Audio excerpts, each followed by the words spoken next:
నువ్వేమి చేయలేక, ఏమి పీకలేక, చేతగాక ఈరోజు చిల్లర రాజకీయం చేస్తూ ఏదో మైకులు ఉన్నాయి కదా మీడియా ముందనేసి 4 రంకెలు వేసేసి మమ్మల్ని ఏదో వాళ్ళు వీళ్ళు అని చెప్పి మేమేదో చేసినామని చెప్పేసి అబద్ధ ప్రచారాలు చేసి అబద్ధపు రాజకీయాలతోటి చిల్లర రాజకీయాలతోటి ఎన్ని రోజులు ఉంటావు బ్రహ్మారెడ్డి.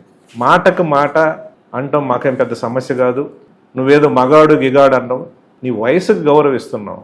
నీ మగాడు గిగాడనంటే మగాడం కాబట్టే 20 సంవత్సరాల నుంచి ఎమ్మెల్యేగా ఉన్నాం. ప్రజల మెప్పుతోటి ఎమ్మెల్యేగా వరుసగా 5 సార్లు మేము గెలిచాం. ఇన్ని గ్రాంట్లు తీసుకొచ్చాం, ఇన్ని హాస్పిటల్స్, హెల్త్ క్లినిక్లు అన్నీ కూడా డెవలప్మెంట్ చేసాం. ఇంతమందికి పేదవారికి హౌస్ పట్టాలు ఇచ్చాం, ఇల్లు శాంక్షన్ చేసాం. మగాళ్ళం కాబట్టి రాజకీయం చేస్తున్నాం, ఇలా పారిపోలా. నీకంటే ఎక్కువ మాట్లాడటం తెలుసు, కానీ నీలాగా చిల్లర రాజకీయాలు చేయాలనుకోలేదు. నీలాగా తప్పుడు కేసులు పెట్టి బెదిరియాలని అనుకునే రాజకీయం మేము చేయట్లేదు. నీకన్నా ఎక్కువ మాట్లాడగలం, నీకన్నా ఎక్కువ తిట్టగలం, అబద్ధ ప్రచారం నీకన్నా ఎక్కువ చేయగలం, నీకన్నా ఎక్కువ బురద జల్లగలం. కానీ అది మా నైజం కాదు.